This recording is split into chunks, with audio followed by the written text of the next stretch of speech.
Buenas tardes. Buenas, buenas tardes, ¿cómo han estado? Bien, Muy profe, bien, gracias. profe. ¿Y Muy, usted? muy bien, gracias. Muy bien, estamos, gracias a Dios, todos bien y eso me alegra mucho. Bien, un comunicado último que me llegó pues de su vocero, el monitor del grupo, me dicen que desean continuar con los contenidos, con el contenido programático. Habló por todos, entonces supongo que todos están de acuerdo, ¿cierto? Sí, profe. Sí, señora. Sí, señora. Muy bien, entonces de 104 estudiantes, hay 93 hasta el momento. El tema que teníamos para ver la semana pasada era las cromosomopatías, todo lo que es cariotipo, las alteraciones cromosómicas, antes de iniciar el parcial. Entonces, ese tema pues lo vamos a tomar, a retomar o a tomar el día de hoy a explicarlo. Y pues si están de acuerdo, podemos trabajar el parcial la semana entrante con, pues obviamente, los contenidos que hemos visto desde el primer corte hasta acá. Entonces, no sé, ustedes dirán si hacemos el parcial la semana entrante en este horario. Sí, profe. Bueno, asumo como que todos están de acuerdo porque nadie más contesta. Entonces, a través de su monitor, necesito esa confirmación. Eso sí, tienen que estar los 104 atentos y obviamente dispuestos a hacer el parcial para ese día, ¿cierto? Ese horario. Si hay algún inconveniente, pues miramos entonces otra fecha y obviamente continuaríamos con la temática, pues para no atrasarse, que el semestre no se alargue y quede pues obviamente establecida los horarios y los contenidos que son en el momento que son. Entonces, el día de hoy les decía, vamos a trabajar todo lo que corresponde al cariotipo.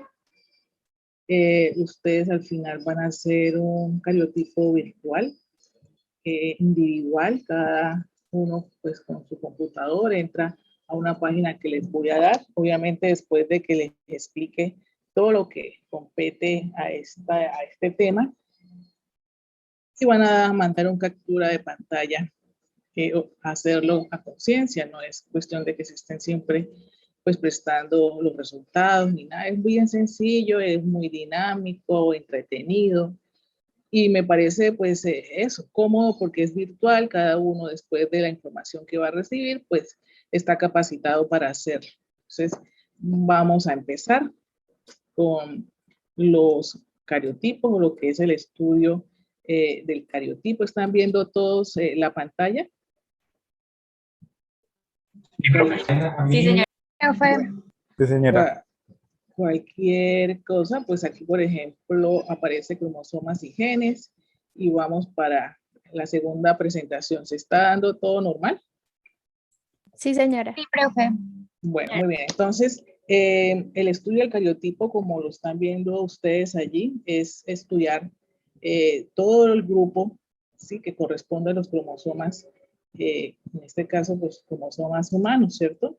Es importante tener en cuenta que la fase en la que realmente se pueden observar el número de cromosomas, que es el mayor grado de compactación y por eso la elegimos los citogenetistas para hacer este tipo de estudio, es la metafase, ¿no? Nuevamente, porque es la fase donde están los cromosomas en el plano ecuatorial, donde está el mayor grado de compactación y los podemos contar, trabajar. Entonces, en un cultivo celular llevamos ese cultivo, la mayoría de las células, para que se detengan en metafase. Ya les indico cómo, porque pues eso es una serie de reactivos que se utilizan, les repito, en un cultivo de sangre periférica, dependiendo de lo que se quiera conocer, porque también se trabaja con médula ósea, líquido amniótico, vellosidades coriónicas, etcétera, etcétera. Entonces, un estudio normal de cariotipos se hace en sangre periférica de antebrazo. Y les decía, entonces, se procura que la mayoría de las células estén en prometafase o metafase. Pues prometafase, antes de la metafase los tendríamos mucho más largos y hay más facilidad de reconocerlos. Los genes, las bandas, ya van a saber las bandas que son. Y el cultivo se da en un lapso de 72 a 96 horas, en la que se agregan una serie de aminoácidos, sueros especiales, sales, para que puedan trabajarse de esa manera y poder obtener esa dotación, ¿cierto? Ese número como tal. Se toma una foto y se empieza a trabajar y a estudiar como tal.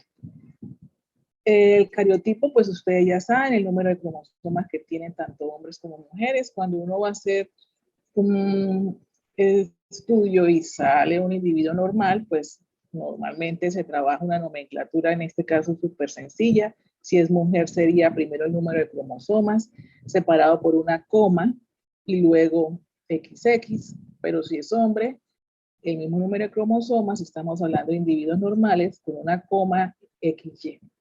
La coma es importante. Sí, recuerden todo esto para cuando van a hacer ahorita su cariotipo virtual, saber cómo hacer o responder con base en esa nomenclatura universal. Ahí nos están diciendo también que los cariotipos o los cromosomas más bien se ordenan de mayor a menor, vienen por grupos por eso. Entonces los más grandes están ubicados en el grupo A y terminamos con el grupo G, que son los más pequeños. El resto se van ubicando en el grupo A, grupo B, C, D, E, F y G, que vienen siendo los más pequeños. También, dependiendo de dónde está ubicado el centrómero, entonces, pues los podemos clasificar en metacéntrico, donde el centrómero está en todo el centro y el cromosoma va a presentar dos brazos completamente iguales. Submetacéntrico, el centrómero está un poco más hacia un brazo que hacia el otro, entonces se va a ver un brazo más grande o más largo y otro más pequeño. Y acrocéntrico, el centrómero está tan ubicado a la periferia que pues casi que no se percibe un brazo corto como tal. Tengan en cuenta, bueno, esto es un cromosoma, entonces hablando de los brazos, fíjense dónde está el centrómero que une las dos cromátides, se llaman cromátides hermanas a cada uno de esas estructuras que hacen parte del cromosoma este que están viendo acá. El brazo corto y brazo largo, en este caso están viendo un cromosoma submetacéntrico, fíjense, el brazo corto se ve más corto que el de abajo, y se le coloca o se denomina con la letra P al corto y Q al grande. ¿Sí? P pues de petit, de pequeño, y Q de Q grande, ¿cierto? De grande. Los cromosomas tienen en sus extremos los telómeros, ¿sí? Que le dan integridad al cromosoma. Esos telómeros están compuestos por una telomerasa que va a permitir, nuevamente repito, darle una estabilidad al cromosoma, que no se degrade, que no se desgaste, cosa que pues se está estudiando hoy por hoy mucho, cuestión de la eterna juventud, están relacionados con la juventud de los seres como tal, humanos y animales, porque a medida que vamos haciendo divisiones celulares en el transcurso de nuestra existencia, esos telómeros se van desgastando. ¿Sí? Entonces, al irse pues desgastando, perdiendo, pues nos vamos envejeciendo. Ya ustedes, por ejemplo, no son los mismos de hace 5 o 10 años. Aunque eran jóvenes, pues ya no son tan jóvenes. ¿Sí? Entonces, está relacionado mucho con esto. Han estudiado muchos niños Down porque ellos nacen con los telómeros un poco bastante cortos, pues son niños que presentan un fenotipo más avejentado que el resto de niños normales. Entonces, está muy relacionado con la juventud, ¿cierto? Entonces, repito, está siendo estudiado esa telomerasa a profundidad. Bien, esto es un cariotipo humano. Fíjense, les decía yo, están agrupados de mayor a menor, del grupo A hasta el grupo G, que son los más pequeños, y se agrupan, eso, dependiendo del tamaño, sobre todo. El grupo A son los más grandes, dependiendo de ese tamaño y de la posición que ocupa también, en este caso, el centrómero allí. Entonces, el grupo A está conformado por los cromosomas homólogos. Recuerden que esa palabra homólogo define que tanto papá como mamá nos hereda un cromosoma cada uno. Entonces están los homólogos del 1, del 2, del 3, cada uno, ¿cierto? Repito, un cromosoma materno, otro paterno. Esto es un cariotipo normal, el individuo es una mujer, fíjense los dos cromosomas X están allí siempre en un estudio. Cuando un médico nos pide este tipo de examen, se presenta de esta manera, con los grupos donde están ubicados cada uno, y los cromosomas sexuales siempre van al extremo derecho inferior, sea hombre o sea mujer. Esta es una mujer y repito, los cromosomas van decreciendo a medida que observamos que sucede algo en los cromosomas más grandes, pues es menos inviable con la vida. Fíjense que nadie tiene o vive por allí con una trisomía del 1, pero sí con una trisomía del 21, que son cromosomas más pequeños, tienen menos genes y pese a su fenotipo, pues no es mortal en el momento, ¿cierto? Entonces, observamos esas características y la ubicación, grupo A, B, C. El C es el más grande, comprende los pares del 6 al 12. En el cromosoma, o los que hacen parte del grupo C, aparte de los que ustedes están viendo allí, es el cromosoma X. ¿Por qué hace parte del cromosoma X del grupo C? Porque es su metacéntrico y también hace parte por el tamaño que presenta. El grupo D y el grupo G son cromosomas acrocéntricos, es decir, tienen un centrómero bien extremo, hace ver, o no hace ver más bien su brazo corto, como lo vemos en los anteriores, sino presentan unos satélites o palillos de tambor, ¿sí? Que tienen una zona, una región como tal, que se llama NOR, que se llama región organizacional del nucleolo. En ese satélite se encuentran allí y pertenecen al grupo D y G. El uno es más grande, el otro grupo es más pequeño. En el grupo E están 17 y 18 que son submetacéntricos y el 16 es metacéntrico, 17 y 18 sub y el 16 es metacéntrico. El F son iguales de metacéntricos al cromosoma 1 y 3, pero pues son más pequeños.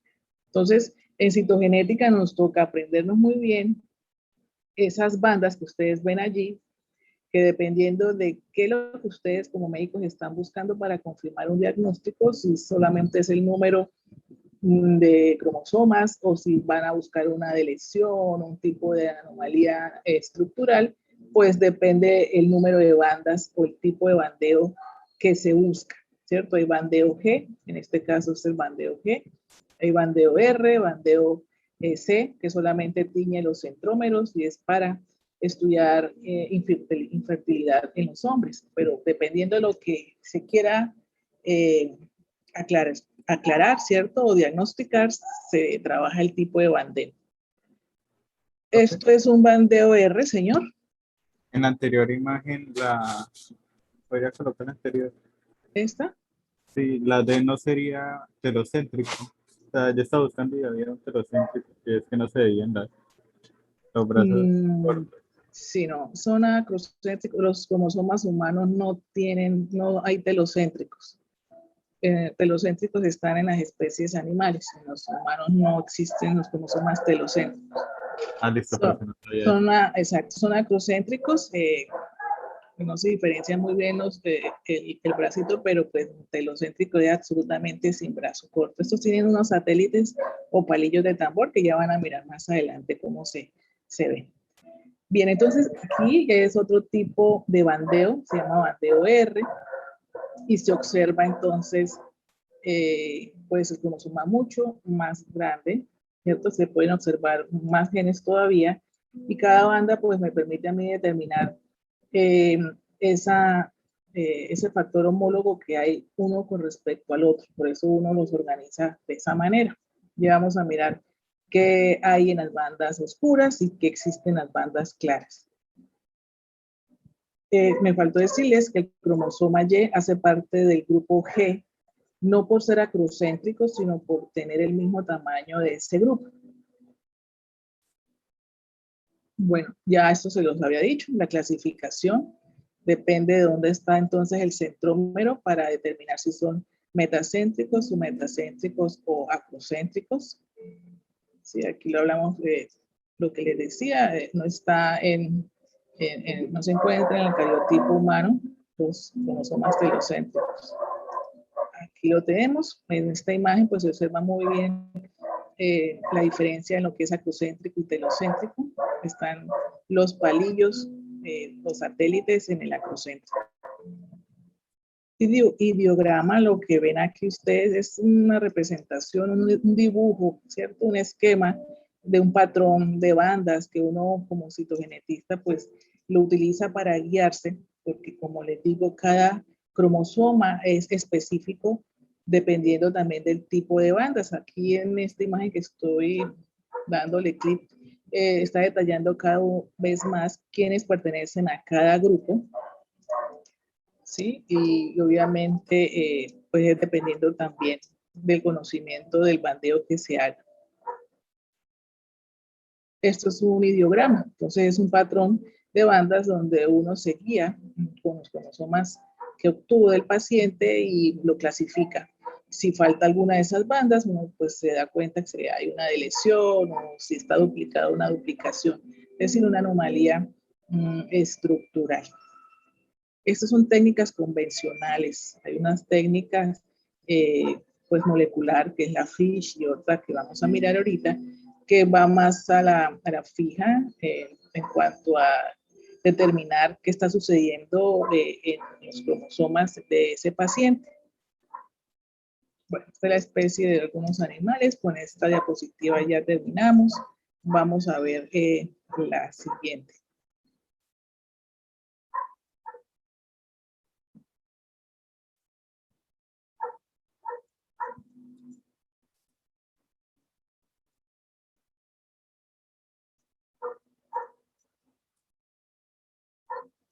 ¿Están oyendo un perro ladrar? Sí, se escucha un perrito, sí.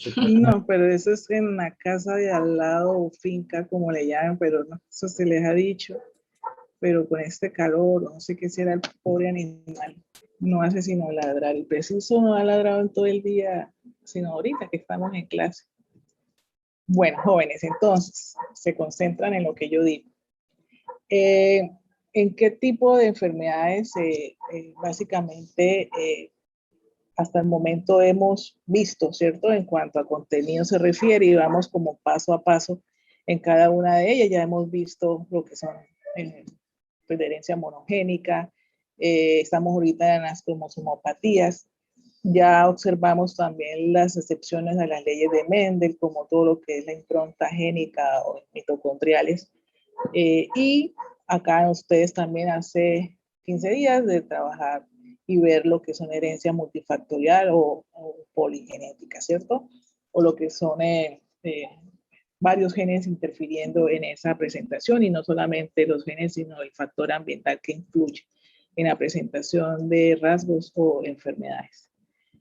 ¿Cuándo está indicado un cariotipo, el estudio cromosómico de un individuo? En varias circunstancias. Entonces miramos ahí cuando estamos viendo un síndrome que no se reconoce. El único síndrome que es reconocible tan pronto nace el bebé. Profe, Señora. qué pena interrumpir. ¿Estás compartiendo diapositivas? Sí, ¿no está pasando? No, señora. Bueno, ya, que me falta. Entonces es compartir.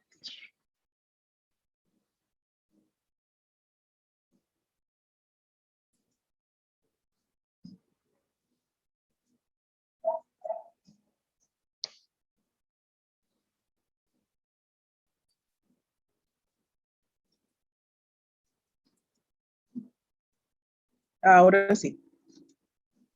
Sí, Sí, profe, señora. gracias.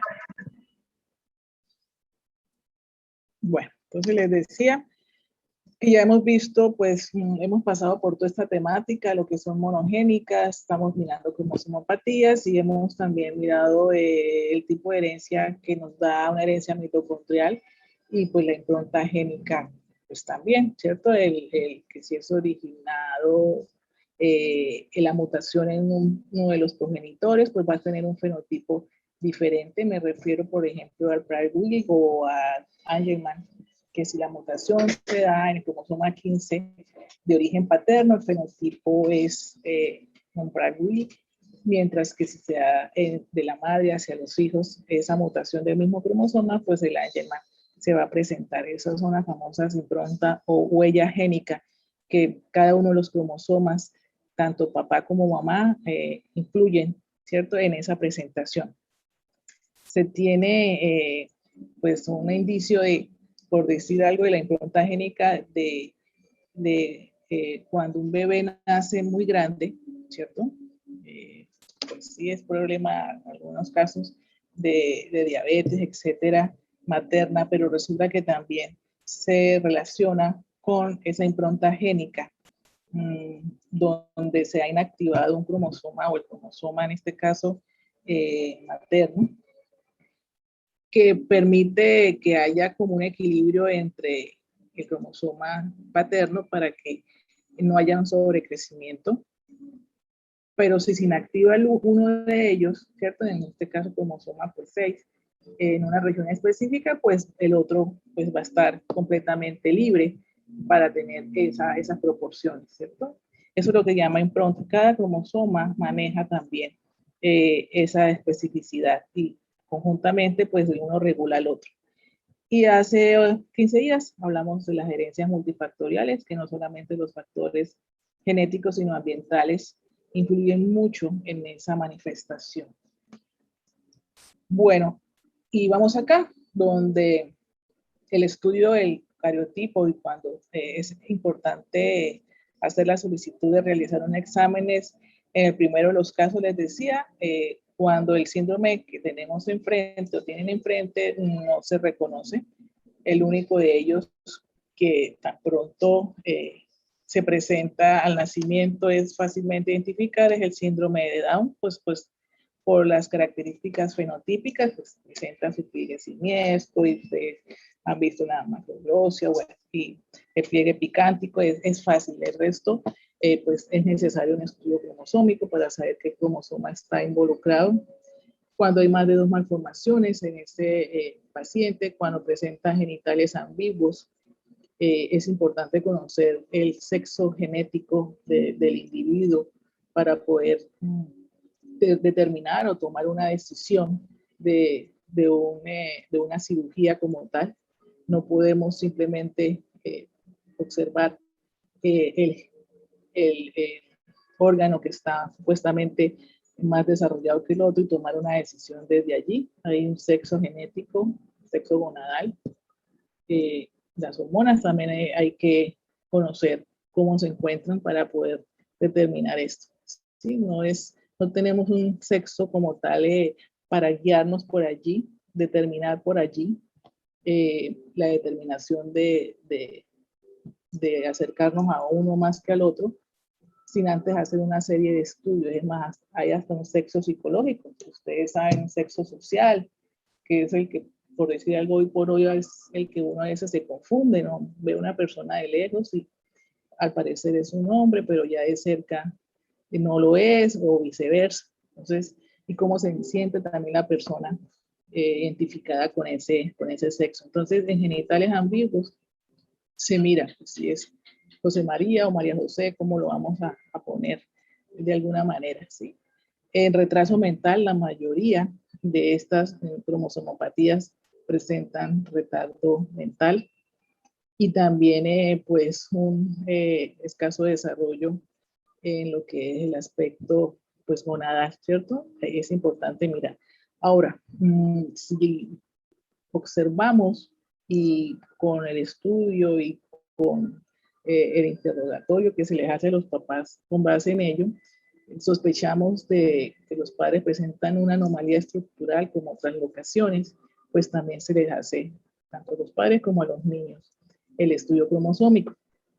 Estatura corta, estamos hablando de, por decir algo, sospecha de un Turner o algún problema de cromosoma extra, en el caso de los Klinefelter que tenga un cromosoma extra XXY, ¿sí? Entonces, ya saben ustedes, no es el cromosoma Y el que determina el sexo, sino es el gen SRY. Entonces, si está el Y con el gen SRY, pues obviamente el fenotipo es masculino, pero si se tienen varios X acompañando ese Y, pues va a haber más presentación, va a haber más compromiso de retardo como tal en ese paciente. Entonces es importante definir con un estudio cromosómico. Bueno, aquí tenemos el método que se utilizamos. Se cultiva linfocitos de sangre periférica, solo los linfocitos. Ya les decía yo, se hace un cultivo de células sanguíneas por un espacio de 72 a 96 horas. Mi estudio en la maestría consistió en esto. O sea, yo soy experta en citogenética. Hicimos un estudio porque estábamos con la Javeriana y Colciencias mirando dónde se encontraba el gen para las cataratas congénitas en el país. Y finalmente, pues con un estudio citogenético, molecular y bioquímico, pues se obtuvieron los resultados. Entonces, el trabajo es arduo porque es cultivar por un tiempo, ya les decía, este tipo de células blancas y finalmente extenderlas en una placa y poderlas observar al microscopio, ¿sí? Con el método tradicional, obviamente. Se bandean para identificar, obviamente, pues los homólogos, que no haya alteraciones numéricas, porque las alteraciones, estructurales, las alteraciones numéricas son más fáciles de identificar. Si hay 45, 46, es determinar cuál es el que hace falta, cuál es el que está de más. Pero las estructurales sí toca con más detalle, con bandas específicas, determinar qué región es la que falta. Esta técnica de FISH ya es una citogenética molecular y allí pues podemos identificar exactamente y determinar el lugar, ¿cierto? Donde existe el daño. Y pues obviamente cada cromosoma tiene una sonda específica que es una fluorescencia y van a ver ustedes cómo se ve en este tipo de citogenética molecular, los cromosomas todos coloridos y es muy fácil de identificar.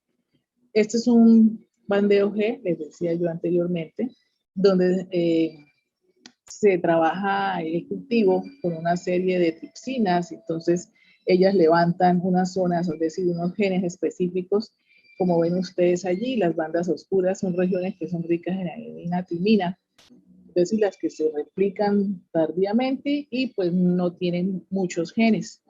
En cambio, las regiones que quedaron en blanco son regiones que tienen guanina, citosina, que se replican a temprana, ¿cierto? Inicio del proceso y pues obviamente están ricas o son, tienen gran número de genes allí. Entonces, de esa manera podemos utilizar ese tipo de bandeo, repito, para poder determinar las alteraciones a nivel estructural, para eso se bandean, como las que están viendo ustedes allí, y las vamos a conocer: deleción, duplicación, inversión, translocación, y hay otras muchos anillos, otros muchos tipos de rearreglos que se dan allí. Para numéricas, a veces ni es necesario bandear el cromosoma, porque pues simplemente saber el número de cromosomas y ya. Esta es la hibridación in situ.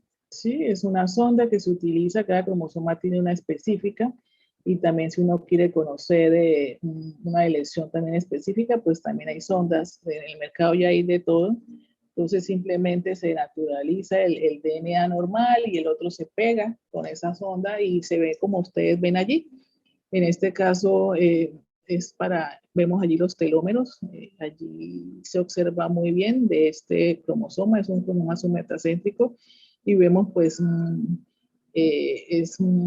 una trisomía que se presenta, ¿sí? Aquí vemos, esta tiñó el centrómero en este paciente, cromosoma X, como lo ven ustedes allí. Entonces es mucho más fácil con el sistema FISH. ¿Sí? Aquí vemos cómo está esta célula en interfase con todos los cromosomas con un color, cada homólogo tiene un color diferente, así que si hay una translocación, pues por decir algo de un amarillo que es el 1 con uno del 12, pues se va a ver mucho más fácil. Bueno, aquí nuevamente están ubicados cada uno con respecto al grupo por tamaño y posición, en este caso del centrómero. Esto es un cariotipo de un individuo, un hombre, y allí lo vemos nuevamente como está. Recuerden que el cromosoma X hace parte del grupo C y el cromosoma Y hace parte del grupo G por tamaño, más no es acrocéntrico como todos los del G. Esto es el patrón de bandas que tiene cada cromosoma, por lo tanto es importante para poder determinar en la nomenclatura dónde está ubicado el gen o dónde está ubicado determinada translocación o lesión, conocer. Entonces, el cromosoma 7 empieza con el número, luego continúa en qué brazo está ubicado, la región como tal, ¿cierto? Específica, hay una banda y una subbanda. Dependiendo de qué tipo de bandeo hago, pues puedo observar la subbanda y mucho más de esta, porque si está en una prometafase, pues podré obtener un patrón de bandas mucho mejor. Este es un cromosoma, el cromosoma 7, donde está el gen para la fibrosis quística, que es el CFTR. Pero de esa manera es que se trabaja la nomenclatura. Vamos a ver entonces las cromosomopatías aquí. Vemos entonces, está relacionada con lo que les había comentado, retardo mental y pues una demora en ese desarrollo como tal, sexual del individuo y también pues en talla, etcétera. Ya vimos también que si presentan una morfología facial pues que llama la atención o un síndrome que no conocemos en el momento, no es fácil de definir, sino un cariotipo, pues iría allí también a ser analizado. Son en la mayoría evidenciables, en este caso, aquí el rango nos habla de 1 en 150 en los nacidos vivos, pero es mucho más el número. Casi todos los abortos espontáneos presentan anomalías cromosómicas que es importante conocer, no solamente pues tener la información de que se abortó, hay que siempre hacerle un cariotipo de tejidos a ese aborto para saber qué pudo haber sucedido y que no se vuelva a repetir con otro, ¿cierto? Con otro allí. Bueno, las dividimos, les decía, y les he venido hablando de las numéricas y las famosas estructurales. Entonces, cuando hablábamos hace algún tiempo sobre las alteraciones, en este caso, hablábamos de mutaciones, teníamos estas pendientes para poder trabajarlas el día de hoy. Y están ubicadas las alteraciones numéricas en cuanto a lo que son, involucra todo el conjunto, todo el grupo de cromosomas. Están las poliploidías, que son las triploidías, tetraploidías, es decir, todas las euploidías que involucran el conjunto completo de cromosomas. Nos habla de unas parentales que son las diandias y diginia. ¿Sí? Una diginia es cuando un óvulo diploide, pues por no expulsión del segundo cuerpo polar, fecundado básicamente, es fecundado por un espermatozoide, ¿cierto? Haploide.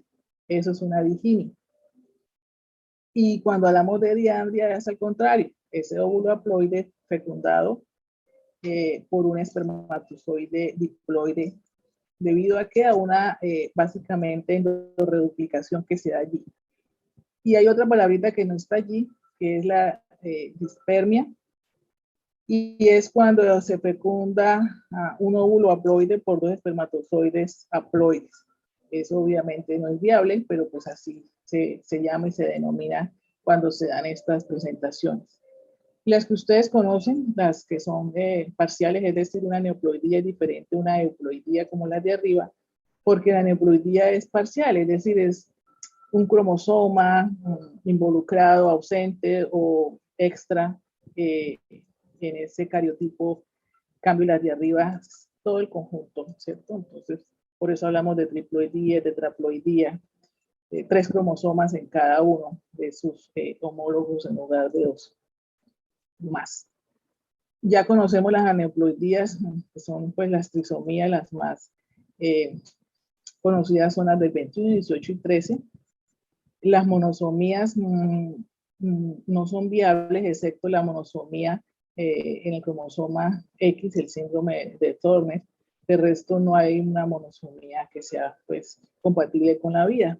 Las trisomías lo son, no quiere decir que sea normal, pues que dan un fenotipo muy diferente a lo esperado, pero pues se encuentran pues más trisomías que la misma que monosomía, excepto el cromosoma del cromosoma sexual.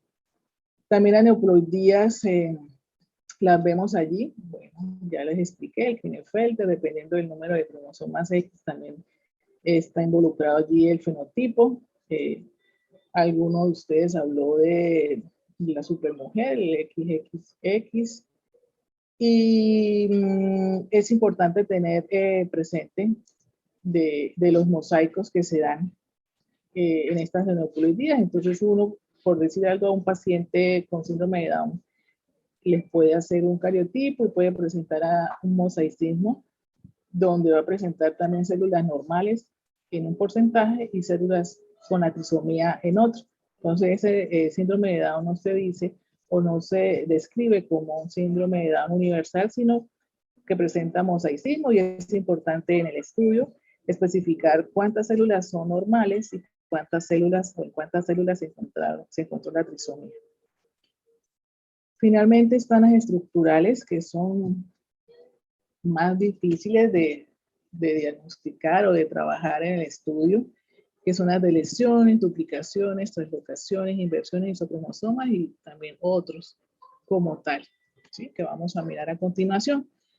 ¿A qué se debe esto? Pues lo que acabamos de hablar, pues siempre es debido a la no separación o no segregación, no disyunción, ya sea en meiosis 1 o en meiosis 2. Fíjense ustedes, allí está el ejemplo, esto será en meiosis 2. También puede suceder en mitosis. En este caso, observan ustedes allí, es una meiosis 2 que no se llevó a cabo la separación o segregación y nos da pues trisomías y monosomías en estos individuos. Aquí tenemos la frecuencia o prevalencia en cuanto a trisomías se refiere arriba. Las robertsonianas estamos hablando cuando la translocación se da entre los mismos cromosomas acrocéntricos, se llaman así, robertsonianas. Entonces que un 15 se traslocó a un 13 o un 21 se traslocó a un 14, eso se llaman robertsonianas, ese tipo de translocación. Por eso el nombre pues un poco extraño. Y ahí vemos entonces la presentación también de las anomalías a nivel de cromosomas sexuales, el porcentaje o la prevalencia que hay en tanto mujeres como en hombres. Bueno, si vemos aquí el síndrome de Down, es el que más conocen ustedes. Fíjense la nomenclatura, cómo se registra, es un cromosoma extra, entonces ya no son 46 sino 47, separado por una coma.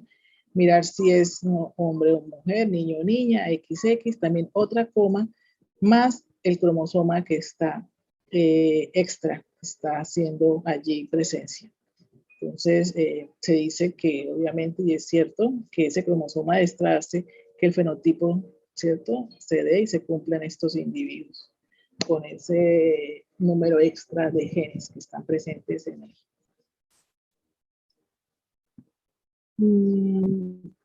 ¿A qué se debe, cierto? La mayoría nos está hablando es de una edad avanzada, en tanto, sobre todo a nivel de la mujer. Fíjense de la curva, cómo aumenta, donde hay más prevalencia para manifestar o dar embarazos con síndromes de Down. Pero también hay en parejas jóvenes, se han observado traslocaciones, sobre todo en el padre, de algún tipo de cromosoma que está traslocado y está relacionado con parejas jóvenes que han tenido niños con síndrome de Down. Estas traslocaciones que se presentan en estas parejas jóvenes con niños Down, sí puede volver la presentación repetitiva, es decir, pueden volver a tener otro niño Down, que normalmente es solamente un individuo con el síndrome de Down en la familia, y decimos que obviamente es una enfermedad o es un síndrome genético más no heredable, pero si hay traslocaciones, sí se pueden presentar más de un síndrome de Down en esa familia y en esa pareja, obviamente. Entonces, por eso es necesario también un cariotipo tanto al padre como a la madre para mirar si son jóvenes, qué está sucediendo allí, para no volver a repetir pues otro embarazo Down. Entonces aquí los tipos de Down se clasifican en trisomía libre, mosaicismo y translocación. Lo que les estoy comentando, la más conocida es la trisomía. Aquí el 95% de los casos, ya saben ustedes, pues debido a la edad avanzada y no hay disyunción en meiosis. Aquí el mosaicismo, les comentaba, pueden existir células también, líneas normales y otras con la trisomía. Nos dice la causa, ocurre luego de la fertilización cocigótica allí y la translocación que les estoy comentando. ¿Sí? Es importante mirar si hay translocación en los cromosomas acrocéntricos. Hay que mirar también qué está sucediendo en este caso. Puedo encontrar yo un niño con síndrome de Down con una translocación, en este caso acrocéntrica. Se pierden los brazos cortos de los cromosomas acrocéntricos y obviamente pues formaría uno solo. Las otras trisomías ya las conocen, Edward, Patau. Aquí está la monosomía del 22, como lo pueden observar, ¿no? Y la forma como se describe el cromosoma extra debe ir allí al final describiendo pues cuál es el que está presente. Miremos acá la neutropenia de cromosomas sexuales. En este caso, la falta del cromosoma sexual. En este caso solamente queda pues el X, se representa de la manera como lo están viendo, 45,X. Nuevamente, no se sabe si se perdió el Y, se perdió el X. El caso es que el fenotipo siempre va a ser femenino. Y pues este es las características clínicas que lleva el síndrome. Klinefelter entonces es un cromosoma extra.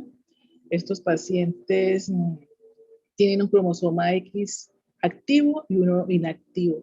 Normalmente los hombres tienen un cromosoma X, el único que tienen lo deben tener activo.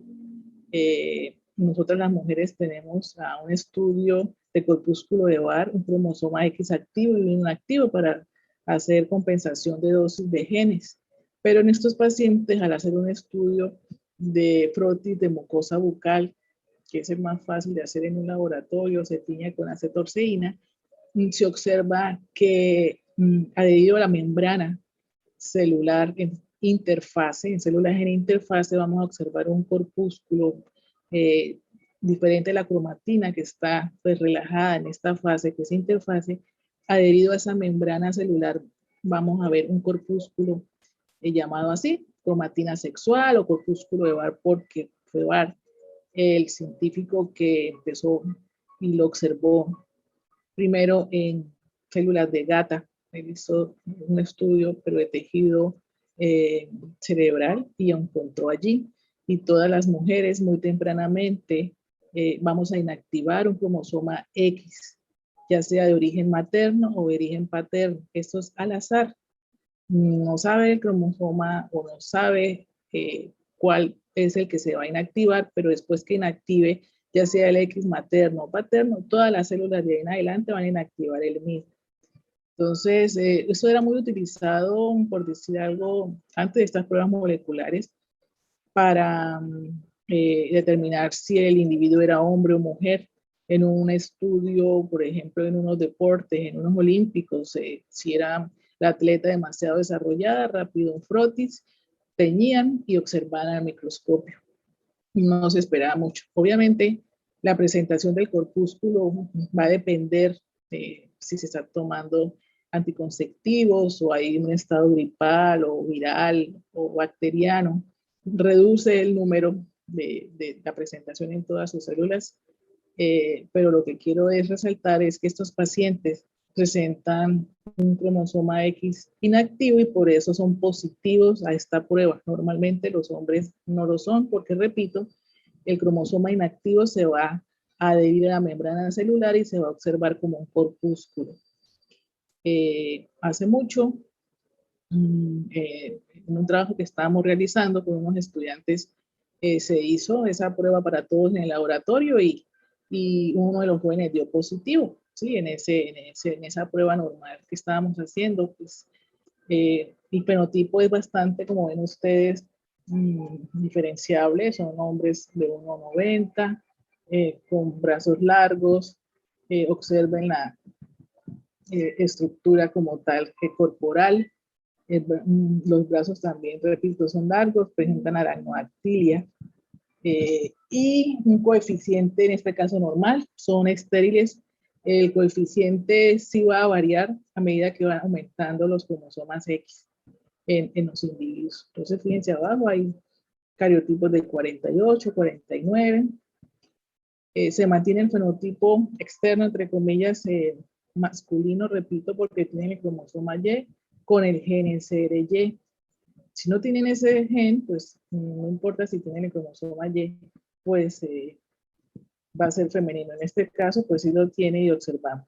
Hace poquito vi una película que se llama Klinefelter, se llamaba XXY, y es una película argentina y la trama va en torno a que siempre estos jóvenes pues tienen unos rasgos femeninos, poco desarrollado el aspecto masculino y empiezan a darles hormonas femeninas para que no salga pues el vello en cara, etc.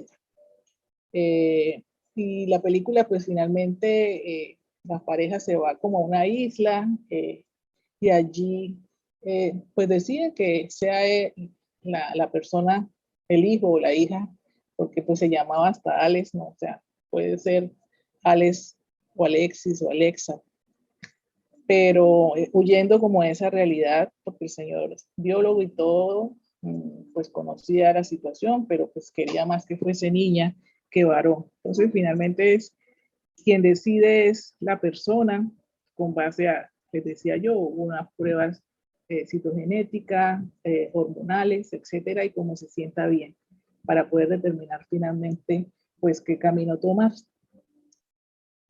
¿Hasta aquí vamos bien? Sí, señora. Sí, señora. Bueno, entonces aquí vemos la incidencia, son estériles, les decía yo, por su microorquidismo que presentan estos pacientes, un coeficiente pues normal.